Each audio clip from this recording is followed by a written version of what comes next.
Hello students. So here just start a new topic, that is your proportion. In last lecture we discussed about ratio. So from this here is just we start a proportion. Firstly you have to need to know what is proportion. Look at here. आप देखो हमने आपको ratio बता दिया था last lecture में. So यहाँ से हम प्रोपोर्शन पढ़ रहे हैं और प्रोपोर्शन का आपको पहले तो मतलब समझ में आना चाहिए. ओके, उसके बाद से हम चैप्टर्स को आगे कंटिन्यू करते हैं. ओके, देखो an equality of two ratio is called a proportion. देखो कह रहा है an equality of two ratio is called a proportion. For example इसका मतलब अगर दो रेशियो का इक्वलिटी आप कर दो, जैसे देखो a is to b, equality बोलना ना, ध्यान देना, equality c is to d, तो ये आपका देखो प्रोपोर्शन है बस, और कुछ है ही नहीं, कुछ है ही नहीं. तो इसको हम ऐसे भी लिख सकते हैं a upon b equal to क्या, c अपॉन d. यहाँ ध्यान देना, four non zero quantity a b c d are said to be proportion if and only if. look at here, यहाँ देखो if and only if का मतलब अगर ये है तो ये होगा और ये है तो ये होगा. if and only if a is to b equal to c is to d, that is if and only a upon b equal to c upon d, we write it as a is to b such ये proportion का sign है और c is to d. ठीक है, अब सुनो, जैसे ये देखो इसमें कुछ टर्म्स हैं, लेकिन हम एक मिनट थोड़ा सा हम आपको प्रोपोर्शन का मतलब थोड़ा सा हम ऐसे समझा रहे हैं. देखो proportion, look at here, proportion का थोड़ा जैसे डेली लाइफ में जो यूज करते हैं ना, उससे हम आपको समझा रहे हैं प्रोपोर्शन का मतलब. देखो प्रोपोर्शन का मतलब है,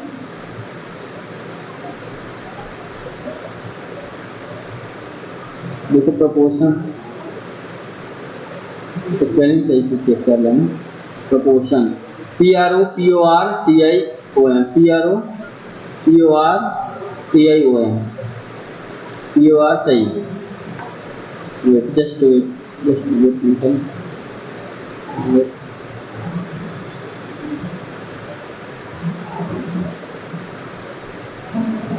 ठीक है.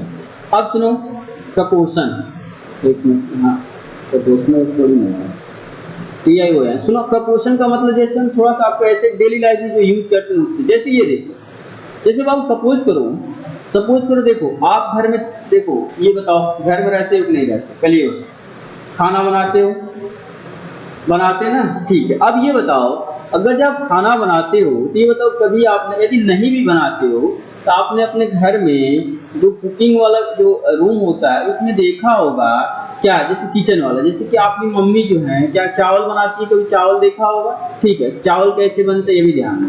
जैसे सपोज करो आप 1 ग्लास क्या ले रहे हो, देखो अगर जो 1 ग्लास आप क्या राइस ले रहे हो, ध्यान देना, 1 ग्लास राइस ले रहे हो, इसको बनाना है चावल. ओके, तो आप इसमें कितना पानी डाल रहे, सपोज करो 1.5 ग्लास पानी को डाल रहे हो, वाटर. ओके, अब ध्यान देना, सपोज करो कि आपने 1 ग्लास चावल बनाया. ओके, इसमें आप 1.5 ग्लास क्या, 1.5 यहाँ लुक एट हियर ग्लास आप क्या डाल रहे हैं इसमें, तो आप वाटर डाल रहे हैं. ओके, तो ये अब सुनो, ये बताओ अगर जो 1 ग्लास राइस को होने के लिए, मतलब क्या पकने के लिए 1.5 ग्लास क्या हमें वाटर की रिक्वायरमेंट हो रही है. सो अगर सपोज करो आपके घर सपोज करो कोई गेस्ट आ रहे हैं, मतलब 5 7 10 गेस्ट आ रहे हैं. ओके, अब ये बताओ क्या आप 1 ग्लास उनको खिला दोगे, 1 ग्लास चावल में आप उनको भोजन करा दोगे क्या, बताओ, नहीं करा सकते ना. सो अब देखो आपको राइस की रिक्वायरमेंट अधिक हो गई, यानी ये देखो सपोज करो आपको 10 ग्लास आपको यदि राइस बनाना हो, ये देखो अगर जो 10 ग्लास राइस आपको बनाना है, ये बताओ आप उसमें कितना वाटर को डालोगे, ये बताओ कितना डालोगे. ये देखो आप कहोगे सर हम तो मान लीजिएगा ये बनाएंगे तो इसी के अकॉर्डिंग चलेंगे. यस, तो आपको इसी के अकॉर्डिंग ही चलना है. अगर ये जैसा है, अगर ये जिस रूल से हो रहा है इसी रूल से इसको भी होना पड़ेगा. यही आपका होता है प्रोपोर्शन. अगर यानी देखो अभी जस्ट बता रहे हैं, तो 10 ग्लास राइस के लिए कितना आपको, यानी आपको 15 ग्लास वाटर की क्या होगी, 15 ग्राम वाटर की रिक्वायरमेंट होगी. ओके, यानी ये ध्यान से सुनो, ये ध्यान से सुनो. अगर आप ये सोचो अगर A is to B है, अगर ये जैसा बिहेव कर रहा है, ये जैसा हो रहा है, पक्का है कि वैसा C is to D होगा, 100% है. मतलब जिस रूल के अकॉर्डिंग ये हो रहा है ना, इसी रूल के अकॉर्डिंग ये भी होगा, सेम ऐसे. इसीलिए इसको हम बोलते हैं A is to B और सेम एज टू, ये इसको बोलते हैं same as to. Look at here, यहाँ देना A:B, इसको पढ़ते ना बाबू, इसको पढ़ते हैं सेम एज टू, और देखो C:D, मतलब ये जैसा है ना इसी तरह से ये भी होगा। यानी अगर एक गिलास जो भी राइस हमने इतना गिलास वाटर की रिक्वायरमेंट हो रही है, अगर 10 गिलास लेना तो इसी रूल के according same as to this, अगर ये तो जिस रूल के अकॉर्डिंग हो रहा है ना, इसी रूल के अकॉर्डिंग इसको भी होना चाहिए। ये होता है आपका प्रोपोर्शन, जो कि आप डेली लाइफ में देखते हो। यदि खाना वाना बनाते हो तो, अगर नहीं भी बनाते हो तो आपकी मम्मी जी बनाती होंगी ना, तो वहां से तो आप देखे होंगे जी। ओके, सो देखो प्रोपोर्शन का मतलब ये सिंपल से हुआ। आप देखो प्रोपोर्शन की कुछ टर्मिनोलॉजी होती है, उस टर्मिनोलॉजी को हम पहले आपको क्लियर कर रहे हैं, ठीक है, उसके बाद से आप देखोगे अच्छे से। अब देखो जो भी प्रोपोर्शन होता है ना, इसमें एक्चुअली आप ये देखो, इसमें होता है क्या, इसमें होता है एक्सट्रीम टर्म्स और फिर क्या होता है मिडल टर्म्स। सुनो, जैसे मान लो, ये ध्यान में A:B और सुनो सच दैट C:D, तो ये ध्यान देना, ये जस्ट वेट, और ये दोनों मिलकर के क्या होते हैं, ये एक्सट्रीम टर्म्स होते हैं। क्या होते हैं? Extreme terms. और ये दोनों होते हैं आपके क्या, तो मिडल टर्म। क्या होते हैं? ये होते हैं मिडल टर्म्स। मिडल टर्म होते हैं या इनको मीन टर्म बोलते हैं। क्या बोलते हैं? मीन बोलते हैं। और ये एक्सट्रीम का टर्म का मतलब कभी कभी इनको इंड टर्म भी बोलते हैं, end term. Okay, end term. तो ये आप ऐसे सोचो, तो A:B और सेम एज टू C:D, तो ये पहला और इसका पहला, इन दोनों को हम क्या बोलते हैं, तो इनको एक्सट्रीम टर्म बोलते हैं। और इन दोनों को हम बोलते हैं क्या, तो मिडल टर्म या मीन टर्म। ओके, अब सुनो, अब इनमें एक रिलेशन होता है। लुक एट, वो रिलेशन क्या होता है, वो रिलेशन ये आपका होता है, जैसे मान लो हम आपसे ये कहते हैं, look at here, A:B same as to C:D, इनमें रिलेशन क्या होता है? तो रिलेशन ये होता है बाबू, ये देखो, जो मीन टर्म का product equal to extreme term का प्रोडक्ट, यानी B into C equal to A into D। यानी इसको तो आप ऐसे भी तो लिख सकते हो ना, इसको ऐसे देखो, इसको ऐसे A/B इक्वल्स क्या होता है, C/D।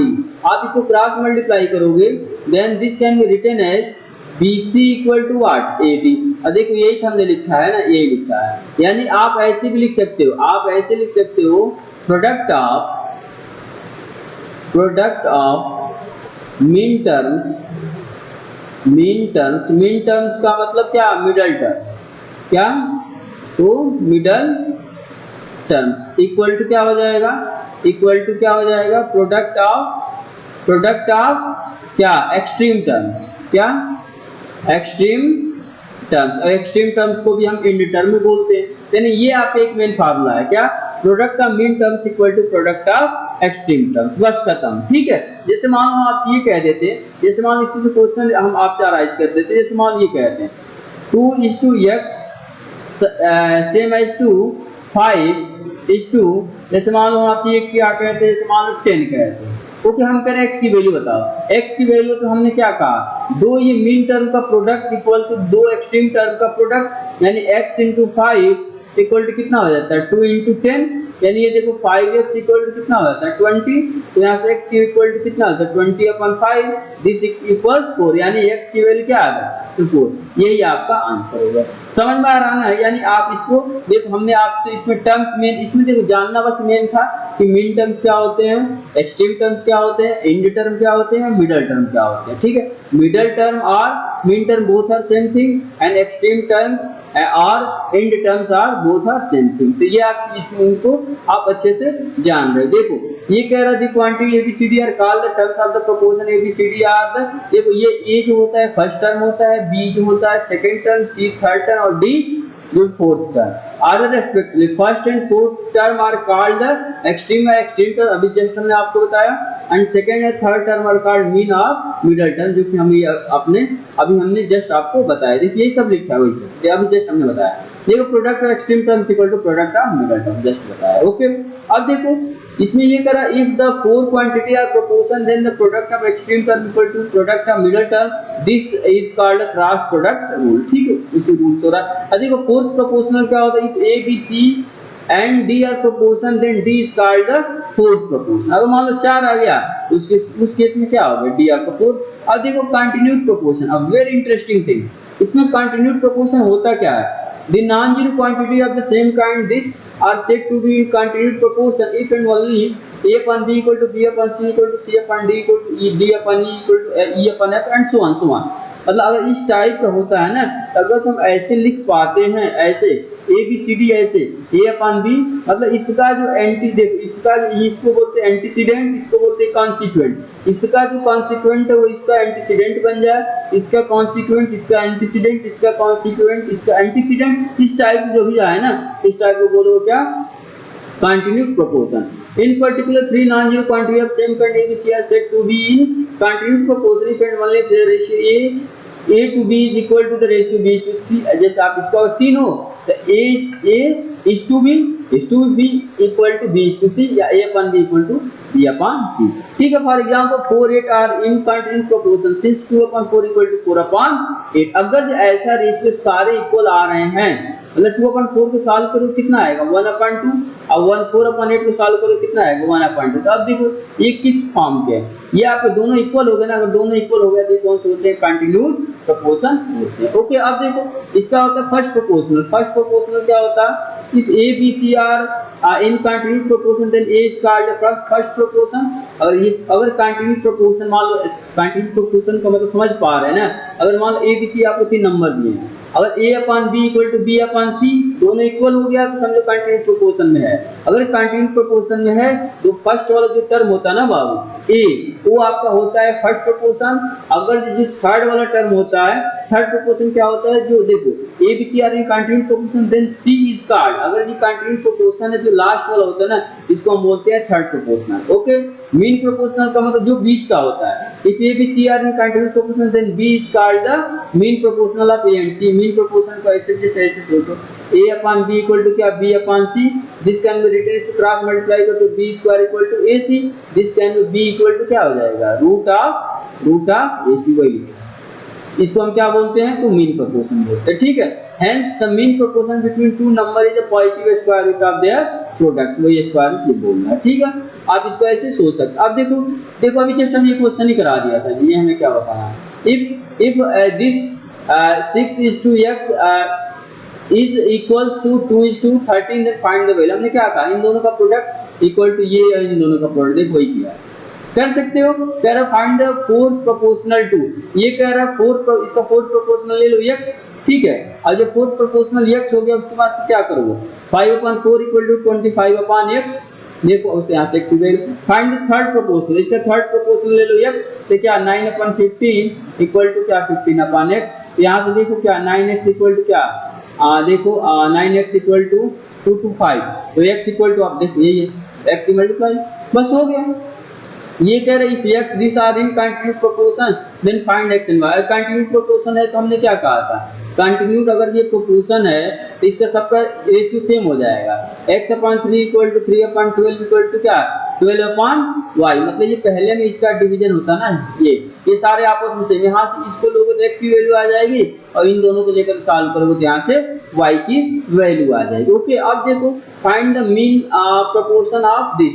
अगर इसमें आपको क्या मीन प्रोपोर्शन जस्ट अभी हमने बताया था ना, mean proportion b equal to क्या होता है, रूट ऑफ ac।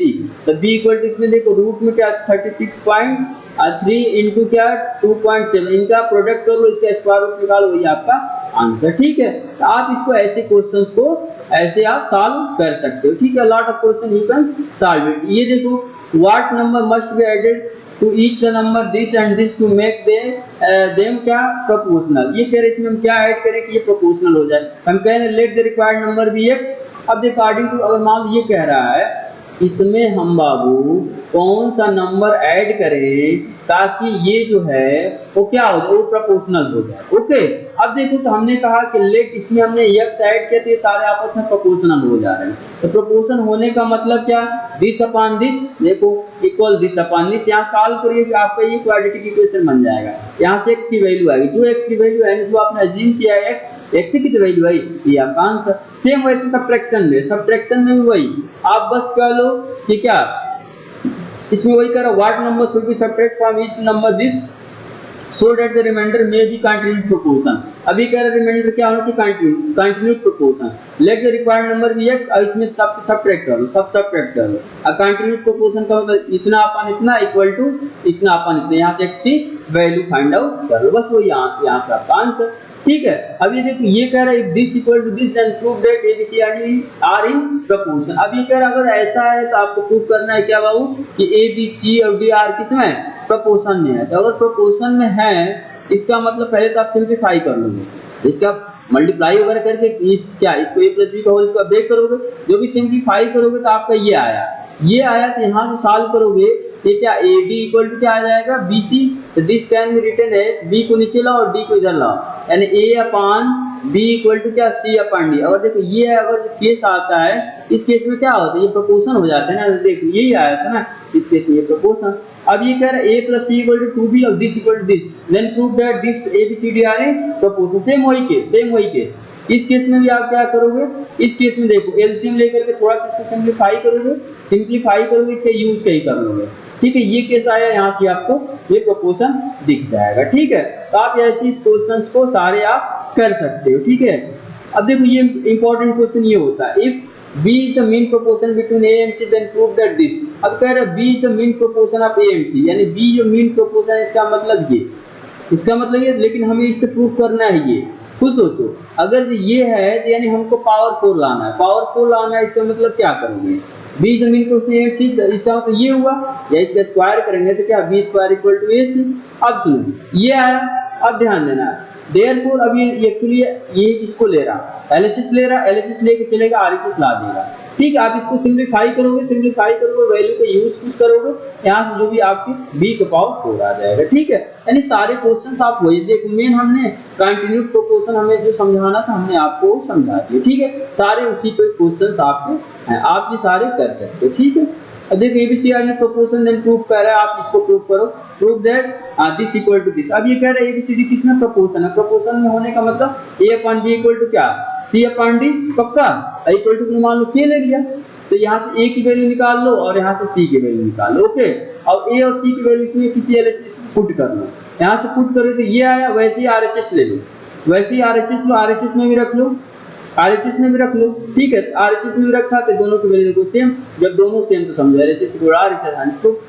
ठीक है ना, यानी बस क्वेश्चन को ऐसे आपको देखना है। देखिए क्वेश्चन कहा था if A B C D are in proportion then prove that this equal to this. Okay, जब ये प्रोपोर्शन में है तो बाबू A upon B equal to C upon D होगा कि नहीं होगा, ये बताओ, पक्का होगा। इसको हम क्यों ये कांस्टेंट स्केलर से इक्वेट कर दिए, यहाँ से ए की वैल्यू हमने लाया और यहाँ से हमने क्या सी की वैल्यू लाया। ठीक है, और ए और सी की वैल्यू इसमें यहाँ एलएचएस में हम पुट करते रहे, ए और सी की वैल्यू एलएचएस में पुट करने पर हमें ये मिल गया। ठीक है, सिमिलरली इसी से आरएचएस को उठाओ, अब आरएचएस को उठाओ, वहाँ भी ए और सी के प्लेस पे वैल्यू पुट कर दो, ए और सी के प्लेस पे देखो, ए के प्लेस पे के बी, यहाँ भी देखो यहाँ एक्चुअली स्क्वायर है तो के स्क्वायर बी स्क्वायर, और इसको भी सॉल्व करोगे ना तो देखना दोनों LHS equal to RHS same आ गए, समझो प्रूफ। सेम सिमिलर वे इसको भी वैसे ही करोगे, इन सिमिलर वे इसको भी आप वैसे ही कर सकते हो। देखो यही है ना, यही है, देखो एलएचएस ये है, ये इसको हम ऐसे भी लिख सकते हैं, वही वैल्यू रखा। ठीक है, आप कर सकते हो। ठीक है, यानी देखो सारे हमने कंटिन्यू, अब ये कह रहा है if A B C are in continue proportion then prove that this equal to this. ये कह रहा अगर A B C continue proportion है तो इसको हमें प्रूव करना दिस इक्वल टू दिस। इसको कैसे करोगे, सुनो, देखो ए बी सी अगर कंटिन्यू प्रोपोर्शन में है इसका मतलब ये, इसको हम किस स्केलर में इक्वेट करके ए और जो भी है ए की वैल्यू अब बी की वैल्यू हमने रख लिया। ठीक है, अब एलएचएस में रख लो, ए और सी जो भी है, ए और सी की वैल्यू हमने यहाँ रखा तो ये आया, आरएचएस में फिर वही रख लो और दोनों को इक्वेट करो, दोनों को सेम ला लो, और यहाँ भी के स्क्वायर तो यहाँ भी सॉल्व करने को के स्क्वायर, इसका मतलब हम लोग हमारा क्या होगा, प्रूफ हो गया। हमें यही प्रूफ करना है ना, एलएचएस इक्वल टू आरएचएस, बस इसमें प्रूफ कर लो। ठीक है, अब ये कह रहे हैं कंटिन्यू प्रोपोर्शन में है तो ये सारे प्रूफ कीजिए। A lot of question you can solve it, lot of question. ठीक है, कर सकते हो। अब देखिए एक्सरसाइज है, एक्सरसाइज 8.2, आप इसको कर सकते हो। Find the value of x in the following क्या proportions.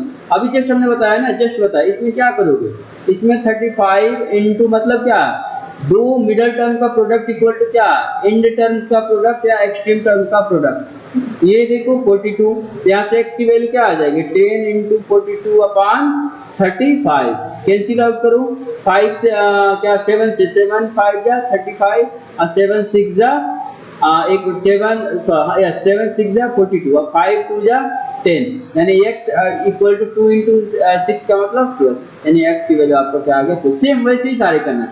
Find the fourth proportional, तो फोर्थ प्रोपोर्शनल x ले लो और उसके बाद से क्या ले लो 3/12 इक्वल टू क्या 3/12 इक्वल टू 15/x। यहाँ से क्या मल्टीप्लाई करो 3x इक्वल टू क्या 12 इंटू 15, तो यहाँ से x की वैल्यू फाइंड, बस वही सारे और कुछ है ही नहीं। ठीक है, आप कर सकते हैं सारे क्वेश्चंस कर सकते हैं। ये कह रहा है if this are in continued proportion then find, अभी कंटिन्यूट प्रोपोर्शन का मतलब हमने बता ही दिया, a/12 equal to this upon this then find the value of a and b। ठीक है, आप कर सकते सारे क्वेश्चंस। आप देखो जस्ट ये देखो what number should be subtracted from each the number this so that the remainder is are in proportion. Just इससे अभी हमने क्वेश्चन आपको ये कराया है। देखो इंपॉर्टेंट क्वेश्चन होते हैं बाबू, ये इंपॉर्टेंट, वेरी वेरी इंपॉर्टेंट, ये सारे इंपॉर्टेंट होते हैं। इस टाइप से क्वेश्चन आपके बोर्ड एग्जाम में मोस्टली पूछे जाते हैं। ठीक, अब ये कह रहा है this are in proportion, then क्या है बच्चों वाला क्वेश्चन पूछ रहा है यार, इसमें कुछ है ही नहीं, समझ पा रहे हैं ना, कुछ नहीं। अब ये कह रहा है देखो if x + 5 is the mean proportion between this and this then find the value of x। अब ये देखो इस क्वेश्चन को आप सॉल्व करा दे, अच्छा क्वेश्चन है।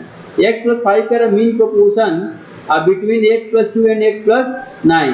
तो देखो x प्लस जो भी है 2 क्या मीन प्रोपोर्शन है, किसके इक्वल है बिटवीन देखो क्या है किसके इक्वल है। आप ऐसे कर सकते हो, ये हम डायरेक्ट आप हिंट कर दें x + 5 is the mean proportion between this and this. Mean proportion का भी हमने मतलब बताया था ना, b² इक्वल टू क्या ac, तो b के प्लेस में आप रख दोगे ये और इसका स्क्वायर इक्वल टू इन दोनों का प्रोडक्ट, इन दोनों का, अरे बाबू ये हो जाएगा x + 5 का स्क्वायर इक्वल टू क्या हो जाएगा x + 2 और इनटू क्या हो जाएगा x + 9। और इसको सिंपलीफाई करोगे कुछ इक्वेशन बनेगा, वहां से x की वैल्यू आएगी, वही आपका आंसर हो जाएगा, वही कह रहा फाइंड द वैल्यू। ठीक है, ये देखो फिर हमने ये भी क्वेश्चन कराया तो what number should be added so that, ये भी करा दिया। Find the two number size this in proportion, ये कर सकते हैं। ठीक है, यानी देखो हमने मैक्सिमम चीजें आपको बता दी। ठीक है, ये सारे क्वेश्चंस आप कर सकते हो। ठीक है, जो हमने कॉन्सेप्ट बताया सर, इसको किसी वेरिएबल से इक्वेट कर देना, जैसे हमारा कोई कांस्टेंट है उसके बाद से वैल्यूज में पुट करके एलएचएस आरएचएस लेकर के दोनों को आप सेम देखो ही किया है। देखो कह रहा है ना इसमें उस टाइप से, इस टाइप से ऐसे ही किया है, कोई एक कांस्टेंट से इसको इक्वेट कर लो। ठीक है, तो अब हम देख रहे हैं ये क्वेश्चंस आप कर सकते हो। अब सुनो ये कह रहा है if x y z are continuous proportion then prove that this equal to this. Same यार क्या जी, और x y z x upon y equal to क्या y अपन z, इसको ले लो कोई k, यहाँ x की वैल्यू क्या आ जाएगी ky और यहाँ से देखो y की वैल्यू क्या आ जाएगी, देखो y की वैल्यू क्या आ जाएगी k। ठीक है, अब यहाँ देखो इसमें क्या है, इसमें ये देखो x और z, यानी जहाँ जहाँ x है वहाँ क्या रखोगे ky और z जहाँ है वहाँ क्या रखोगे z के प्लेस पे क्या y/k भी रख सकते हो ऐसे। ठीक है, इसको थोड़ा सिंपलीफाई करोगे, देखो LHS हो गया, सॉरी ये RHS हो गया, फिर LHS में ऐसे ही कुछ पुट करोगे, दोनों के इक्वल ला दो तो आपका प्रूफ हो गया। इंपॉर्टेंट सारे टॉपिक हैं, ये ध्यान देना, ये वाले क्वेश्चन यही से क्वेश्चन आपके पूछे जाते हैं, इसको आप बिल्कुल अच्छे से लगाओ। अब ये कह रहे this are in continuous proof दे, सारे कर सकते हैं। अब देखो some properties of ratio and proportion. अब लुक एट ये जो आपकी जो प्रॉपर्टी है इसको हम कल बताएंगे, जो कि नेक्स्ट लेक्चर में। ठीक है, some properties of ratio and proportion, a very interesting topic. अब देखो अभी तक आपने रेशियो अलग पढ़ा था, सुनो, उसके बाद से आपने प्रोपोर्शन अलग पढ़ा था, बिल्कुल पढ़ा, हमने रेशियो आपको अलग पढ़ाया, प्रोपोर्शन हमने आपको अलग पढ़ाया, लेकिन अब सुनो आपको रेशियो और प्रोपोर्शन एक ही में क्वेश्चन सुनेंगे। ओके, अब ध्यान देना, ये कह रहा है रेशियो और प्रोपोर्शंस के कुछ प्रॉपर्टीज हैं, उन प्रॉपर्टीज को कैसे आप मतलब जानोगे, उससे क्वेश्चंस को कैसे सॉल्व करोगे, इसके बाद ये कराया जाएगा। ठीक है, उसके बाद से आपका चैप्टर समझाते हैं, नेक्स्ट लेक्चर एक और लेक्चर लेंगे, then your chapter will be complete हो जाएगा। और एक चैप्टर से एक लेक्चर से आई थिंक आपका हो जाना चाहिए। ठीक है, कंपोनेंट डिविडेंड वगैरह ऐसे कुछ टर्म्स आते हैं। ठीक है, उसके बाद से आपका ये चैप्टर आई थिंक खत्म हो जाएगा। ठीक है, सो फिर हम मिलते हैं क्या नेक्स्ट लेक्चर में, लेकिन तब तक के लिए आप क्या करो बाबू, तब तक आप questions you can solve from this क्या लॉजिक, जो भी हमने लॉजिक आपको बताया ना क्या क्या होता है, हर टर्म्स आपको आना चाहिए। ठीक है, इसके बाद से हम ये सम प्रॉपर्टीज वाला हम आपको नेक्स्ट लेक्चर में बताएंगे। ओके।